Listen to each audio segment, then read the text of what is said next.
Hey there. Let's talk about something that so many of us are living inside of, and we don't even realize it. It's called an echo chamber. And while it feels super comfortable, super safe, it might just be the one thing holding you back from real growth. So let's dive in and figure out what's going on. This quote really hits it on the head. Imagine being on a stage, and the only thing you hear is your own voice bouncing back at you. It gives you this illusion that you're not alone, but you are. That's exactly what an echo chamber of ideas is like. You're surrounded by your own thoughts, and in a very real way, you're totally isolated. So let's just call it what it is. It's a prison. But here's the kicker. It's a prison you build for yourself. A place where nothing ever challenges you, nothing offends you, you're always right. And that sounds great, right? But one of our sources put it so well. It's a place where you're slowly dying. Its entire purpose is to protect the person you are right now from ever having to become someone bigger, someone more. Okay, so how on earth do we even get into these prisons in the first place? Well, it's not by accident, that's for sure. We actually build them ourselves, brick by painful brick. And we do it for some really human reasons. But now, technology is helping us build them faster and stronger than ever. So, if we want to find a way out, we first have to understand how we built the walls. Look, let's be honest. We seek out comfort for a reason. Growth can be super painful. Admitting you're wrong, that stings. So we build these safe spaces to protect who we are, to protect our identity. And we have this deep, primal need to belong to a tribe, to be with our people. And now, in this digital world, we've got a powerful ally, or enemy, depending on how you look at it. The algorithms on these platforms are literally designed to keep us comfy, making those walls we build thicker and higher. And this is the engine that powers the whole machine. Algorithms, right? They're not built to show you the truth or challenge you. No way. They have a one job: keep you engaged, keep you clicking, keep you watching. And how do they do that? By feeding you more of what you've already liked. It's this perfect self-sustaining loop that locks you in. Okay, let's break this down with a super simple example. Let's say you're a dog person. You love puppies. You double tap every cute dog video you see. The algorithm sees this and goes, aha, more dogs for this person. And pretty soon, all those funny cat memes, they just kind of vanish from your feed. Before you know it, your entire online world is just dog lovers. You almost forget cat people even exist. And just like that, without you even realizing it, you've been sorted into a totally separate reality from them.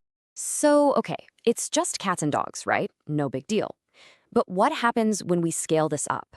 This seemingly innocent sorting can actually become something much, much more dangerous. The hidden costs here are huge, and they affect how we think, how we feel, and how we deal with, well, everyone. Now, I want to be really clear about something. There's a reason we're drawn to these places. Sometimes they're what one writer called a digital home place, a safe space to just breathe, to heal, to feel like you belong, and that's powerful. But the line between a refuge and a prison is incredibly thin. That exact same safe space, without any challenges, becomes a place where your mind just stops growing. The lack of friction leads to total stagnation. So yeah, that comfort we crave, it comes with a really steep price tag. Think about it. Your brain is like a muscle. Without resistance, it just gets weaker. It atrophies. Your emotions become brittle. You can't handle it when someone disagrees. And maybe worst of all, you lose empathy. You literally lose the ability to imagine why someone would think differently.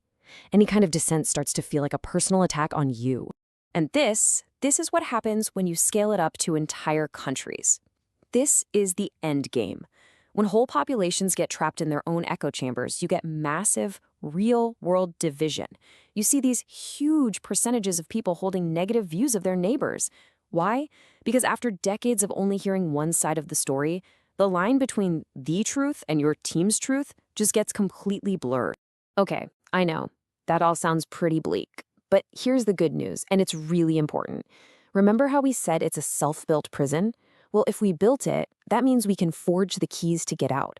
There are actual practical things you can do starting today to begin tearing down those walls.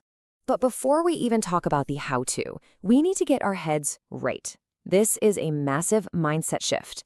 The goal here is not to agree with the other side. You don't have to change your mind. The goal is just to understand why they believe what they do. Because really, how can you argue for or against something if you don't even get where it's coming from? All right, so here it is, your toolkit for escape. Step 1, listen to understand, not just to wait for your turn to talk. Step 2, Get curious, genuinely curious. Ask open-ended questions.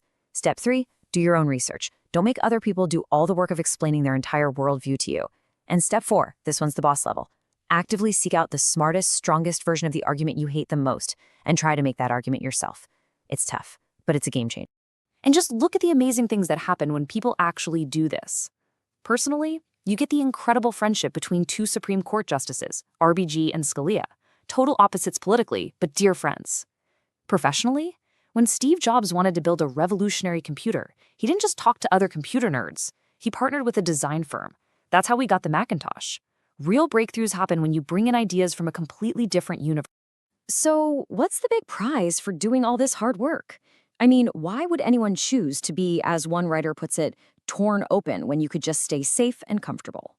Well, the reward is a totally different kind of comfort. It's not the comfort of a warm, fuzzy blanket. It's the comfort of having a spine that's flexible enough to bend without breaking. It's about developing a mind that doesn't shatter when it hears a conflicting idea and a heart that's big enough to respect someone even when you profoundly disagree.